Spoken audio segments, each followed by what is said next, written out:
We are this week's Parshas Vayeitzei, Tavshin Pei Vav, and we will begin from Pasuk Tazayin, verse 16.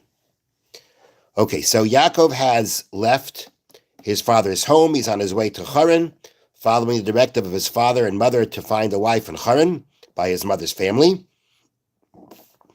And Yaakov lays down to sleep, and he has the famous dream of the ladder, where he sees the angels going up and down on the ladder, and Hashem then speaks to him, basically promising him that he'll take care of him. So Pasuk Zayin reads, Vayikatz Yaakov Mishnasai. Yaakov awoke from his sleep. Vayomer, and he said, Achein yesh Hashem amakim hazeh. It is surely Hashem is in this place. V'anochi lo yadati, and I didn't know. Vayira vayomar. He became frightened and he said, Ma'anoira hamakim hazeh. How awesome is this place? Ein zeki im beis Elokim. This is none other than the abode of God. This is the gate of heaven. It was his reaction to the dream. But this is his right or not? Yeah. He was this is Hashem here because of the place or because of Yaakov? The place. Yaakov landed up in this place. And in this place, Hashem appeared to him. But this is the place. But if he... Okay, that's not the discussion for tonight. Let's move on. Okay. Now, Vayashkem Yaakov baboker. Yaakov awoke in the morning. Vayikach eso even asher samara sheisav.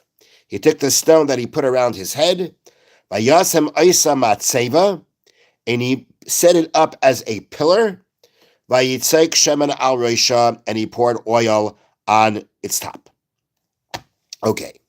So Yaakov's reaction in the morning is he builds what's called a matzeva, a pillar, and he pours oil on it. So what exactly is this pillar? So the Ramban Nachmanis explains that there are two types of what we would call altars, or two types of, I guess we can call it an altar, that a service will be done on them. A service to God will be done on them, or a service to what you're worshiping will be done. One is called the Mizbeach, an altar that we're familiar with, where you take a number of stones and you build something that you will worship upon. When you're dealing with an altar of many stones, there are both animal sacrifices brought and pourings done. Pouring of wine. And when we talk about a pillar is one stone. It's one stone that you're going to do some kind of a service of worship on. And the Ramban adds that on this pillar of one stone, that the way you worshipped on that was with pouring, libations, wine, oil, but there was no animal offerings on it. While by an altar, they did both. Okay? So what's Yaakov doing here? Yaakov is setting up this pillar in what seems to be an act of service to Hashem. Now, it's important to bear in mind that Yaakov, after he goes ahead and he makes this pillar, sets up this pillar, he makes a vow and he says, if Hashem will basically fulfill all his promises to me and I'll return back to my father's house in peace, this stone that I have made a pillar will be where I'm going to worship again. And Yaakov says, when I come back, I'm going to worship on this. So Yaakov is now setting up a pillar, which is a type of altar of sorts that we do a worship on. And then it says he poured oil. So what was the point of pouring this oil? So there are certain commentaries that actually say that the pouring of the oil here was not an actual service to God, but rather it was a means of designating this for the future. Yaakov says, when I come back, and I come back whole, I'm going to serve God on this pillar. So now pouring the oil is meant to designate this pillar for future service, for future worship. According to Ibn Ezra, very interestingly, he says he poured oil on it to recognize it when he comes back. It was like a way of making a sign on it. This was the stone that I set aside. The stone is not enough. No, it's enough, but he wants to remember which one. Okay. For some reason, meaning he wants this specific stone that he wants this specific stone that he designated for it. He's going to come back to, and how is he going to recognize it? By pouring oil on it. The Sephorinu says that actually the pouring of the oil was in order to sanctify it. To sanctify it, to worship on it in the future, he poured oil on it. And the commentary of the Cheskuni says that this is what we find by the vessels of the Mishkan after they were made. They were anointed with oil to designate them and sanctify them for use in the Mishkan. So that's what Yaakov is doing here. Where Yaakov went ahead and he poured oil on it, he was sanctifying it for the future use. Okay, so that's how some commentaries learn. Ramban Nachmanides, who we mentioned before, sounds to me like he is actually learning that Yaakov was performing a service here. Because the Ramban, when he explains what's going on, and he talks about the matzeva, he says again, as we said before, the difference between a pillar and an altar is a pillar is one stone, an altar is many stones. A pillar, you do libations on, you do pourings on, but not any kind of animal sacrifices. While Mizbeach, an altar, you do animal sacrifices on. And then he gets into a discussion, or a little bit of a comment, about the fact that here Yaakov is worshiping on a matzeva, on a pillar, and later on in the Torah tells us that when we come to the land of Israel, you may not do any kind of worship on a matzeva, on a pillar. Because that became, the Ramban says, that became the primary form of how the Canaanite idolaters would worship. They worshipped using a matzeva, a pillar. They used altars too, because the Torah says to destroy their altars. But the fact that we can't use a pillar, but we still use an altar, even though both of them were used by idolaters, is because the pillar, the Ramban says, was because the Canaanites made it more of a practice to use the pillar than to use the altar. And therefore, that is what the Torah forbade us to use.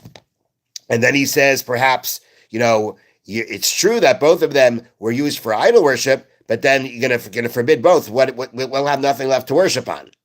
Therefore, what did Hashem do? Hashem in the Torah says the matzeva not, because that was only used for libations, while a mizbeach is used for both, and therefore that was left to be permitted. What was different, pillar or altar? Pillar is one stone, and altar is many stones.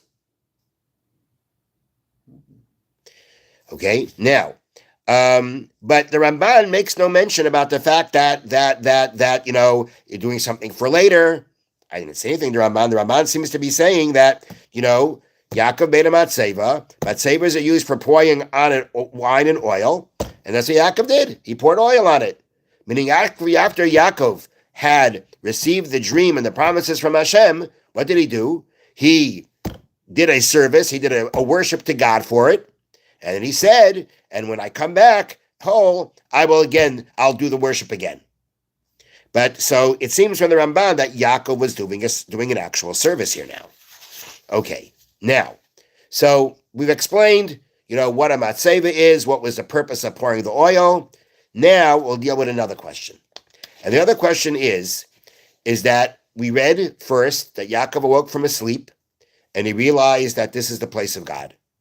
He wakes up in the morning and he builds this, and he sets up this pillar. So the commentaries ask, why didn't he do it right when he woke up at night? It says he woke up and he said, how awesome is this place? And then he wakes up in the morning, meaning he woke up from his sleep. He had a dream, he woke up from the sleep. Sounds like he went back to sleep. And he woke up in the morning. And that's when he set up the pillar. The commentaries want to know, why didn't he do it at night? Right away. But there is no prayer at night, maybe. Ah, very good answer. Very good. What do we know prayer at night? You don't pray at night? No, usually. What? It's night, Well, once you mention this, okay, and let me share with you one answer. We'll see if it works what you just said. But it's very interesting what you said. I mean, if you want to say, you could say sacrifices are brought at night. No, but this is That's what you meant, right? yeah. So here, so the HaMikdash from the Netziv on the words, and Yaakov woke up in the morning, and it's interesting. He says, "She'az eis ratzon l'tefila v'karban." The morning is a special time, auspicious time for prayer and for sacrifices. He doesn't say that you can't do a sacrifice at night. And let's remember, Yaakov here is not bringing any kind of animals. He's just pouring. So maybe the actual kind of laws about bringing a sacrifice maybe would apply here, but the Netziv does call it a sacrifice. But Yaakov, he does say that the morning is a special time for prayer and sacrifice, which to me sounds like the Netziv is learning that Yaakov was sacrificing here. His pouring of the oil was an actual service. And he's saying prayer and sacrifice, the auspicious time for the proper time for that is the morning. And then he adds the words, Ubesayach tefillah shachris, in the middle of shachris, Hitzia nidra l'fnei Hashem. That's when he made the vows. Avraham Avinu was davening shachris already. He instituted davening shachris. So Yaakov davened shachris. So now, when Yaakov, according to it, the Netziv is saying that, Yaakov had a choice. He could, it seems that's what it sounds like. You bring up a good point about the sacrifices at night. It's a very interesting point. But he sounds like Yaakov could have done the meaning he assumes that Yaakov with this pillar and the pouring is praying, and it is a carbon of sorts. It's a worship. It's a service.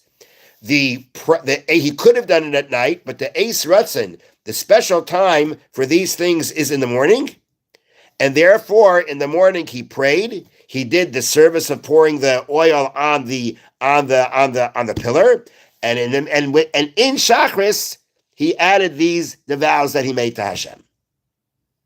So a very interesting way of looking at it. The Meshech Chachma says a different answer. And you're going to hear the answer, you're going to say, oh, isn't this my answer? But not exactly. The Meshech Chachma says, the reason why he did not set this pillar up at night is because we do not build the Beis HaMikdash at night. This is true? Yes, it is true. The Mishkan and the Beis HaMikdash were not built at night. They worked by day, but by night they stopped. Shechina never stopped at night? What? We're talking about building the Beis HaMikdash. No, Mishkan usually start making Mishkan when Shechina stopped in desert. Yeah, but I'm talking about the actual construction of it. When they made it, when they built it. Built it real the first time. That's what I think it means. The Beis HaMikdash, the way he brings that is Ein Bnei Beis HaMikdash Balayla. You don't build the Beis HaMikdash at night. I'm assuming that means the construction. Does that mean when you're asking by the Mishkan, when they took it apart and they rebuilt it, did they not do that at night? I don't know. But for sure, this idea of not building the Beis HaMikdash at night means constructing it when they first made it. Okay? So very interesting. The Meshech Chachma is making a connection between what Yaakov is doing now and building the Beis HaMikdash. Future. Now, the fact that this place is the place where the Beis HaMikdash will be, that Rashi brings down already. That's not something new. That this place is the place that will be the place of the Beis HaMikdash, that's not something new. But the fact that it will be the Beis HaMikdash, right, doesn't mean that now Yaakov is building a Beis HaMikdash by putting up the stone. What does it mean he's building the Beis HaMikdash? So Rabbi Emanuel Bernstein from Israel, he explains, because the Meshech Chachma just says one sentence. He didn't set it up at night because you don't build the Beis HaMikdash at night. That's all the Meshech Chachma says. But to answer this question, to explain his words, the idea that Rabbi Bernstein applies here is a very famous principle that especially applies in the book of Bereshis. And that is a principle that Ramban Nachmanides coins as, I think he coins it that way. I think he coins it. I don't know if the Medrash uses these words, but the idea is called Masa Avos Simul Labanim. What happened to the fathers is a sign for the children, Okay. right? Yeah. Whatever happened with Avram, Yitzchak, and Yaakov is a sign for the future. The first time we're introduced to this concept is when Avram goes down to Egypt and he leaves with gifts and everything. That there the Medrash says, Hashem said to Avram, you go down to Egypt and you pave the path for your children. And the fact that he left with riches paved the path that when they would leave with riches. So there's a concept that what the fathers did was a sign about the future. Now, the thing is, though, that it's important to understand, as Reb Bernstein points out, that it's more than just a sign for the future. It's more than just a sign. You want to know what's going to happen? Look at the Avos. No, it's more than that. Because Hashem said to Abraham, pave the path for your children. That means what you do is what's enabling it to happen later. Not just it's a sign. It happens later because of what you're doing. Because of what you're doing. That's why it's happening later.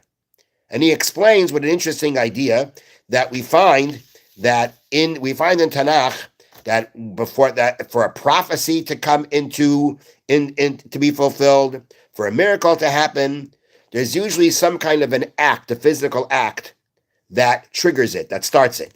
You need a physical act to first be done, and then the miracle happens. It doesn't just happen. And he explains that's because of the fact that a miracle is coming from the spiritual world. It needs now to take effect in the physical world, and you need a bridge. You need something to bridge that change. And that change happens with the physical act. The small physical act now becomes the bridge that's going to allow the miracle to enter from the spiritual realm, to come into the physical realm, and to come into reality.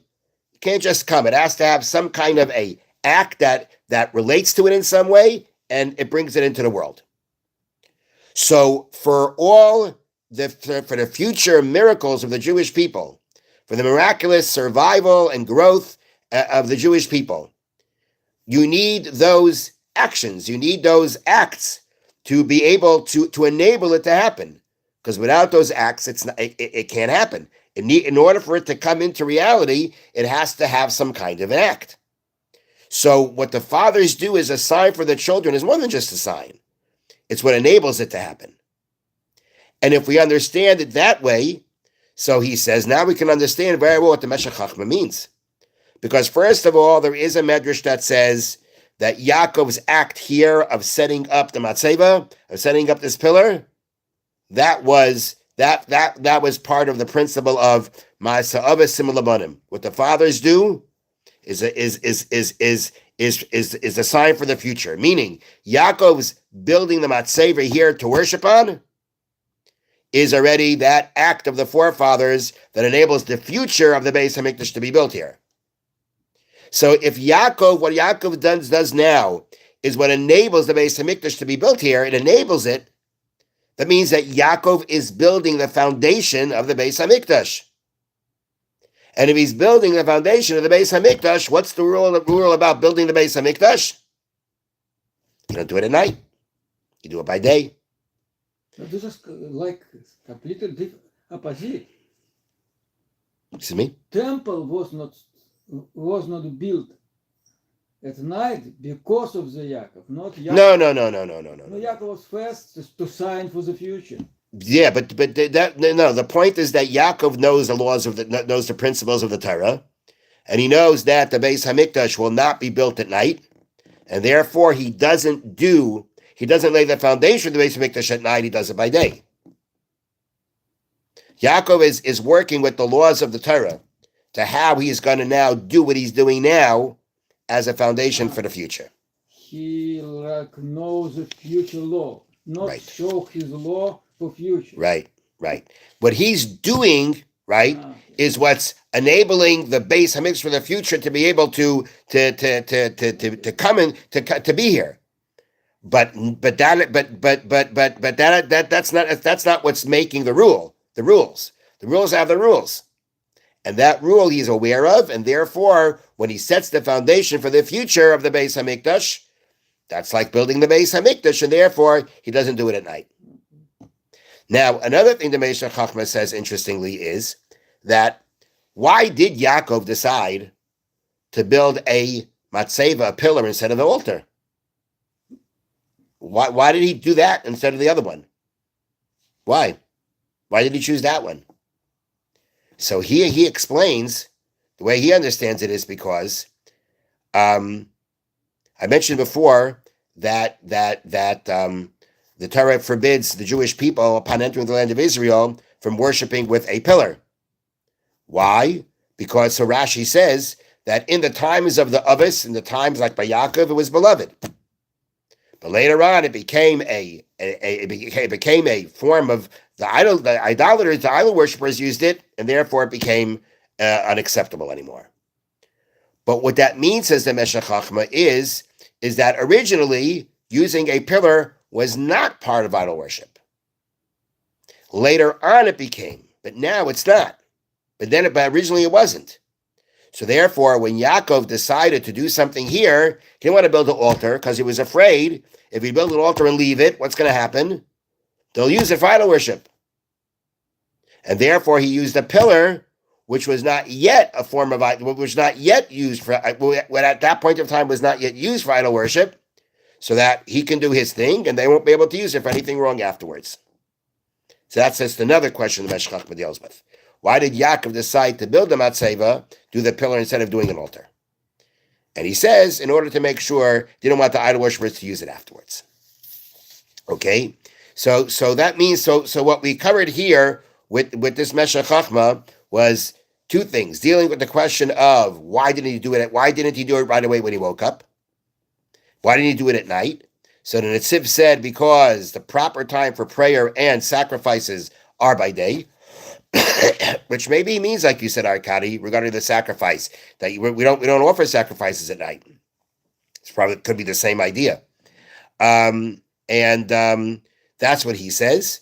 The Meshach Chachma says because we're not building a HaMikdash at night.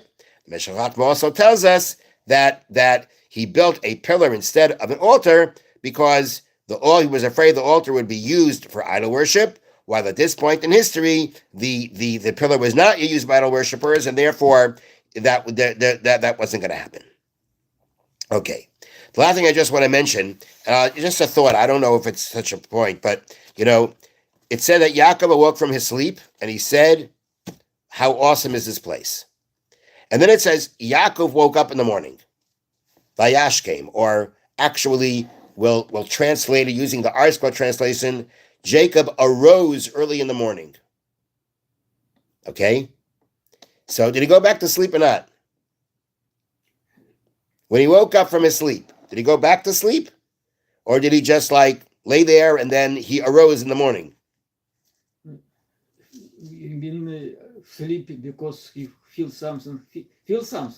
Therefore what? No, but he wake up at night because With a dream. Because dream. Usually right? You have to like dream like that. It's difficult to sleep again. Right. You would think so. so that's the point. The point is I would, my leanings are Vayashke means to wake up. Not just to, you're laying in bed and arising and getting out of bed in the morning. I think it usually means to arise from your sleep, which means that Yaakov had this dream, woke up from it, and like you said, typically after that kind of dream, you're not going to go back to sleep so fast. But Yaakov did. Because by Yaakov, he had the dream, he woke up, realized what was going on here. But now it's time to go back to sleep. Tomorrow's also a day. Got to do it. Tomorrow's also a day. Yeah, no, but sometimes after you sleep again, you forgot what his dream is. No, not this one. This was more than a dream. This was a prophecy. But again, maybe I'm just saying it because if Vayashke means he woke up in the morning, it means he went back to sleep, which is very interesting, after that kind of a dream to go back to sleep. And just a little thought. Okay, thank you for listening. Have a wonderful evening. But this is it's like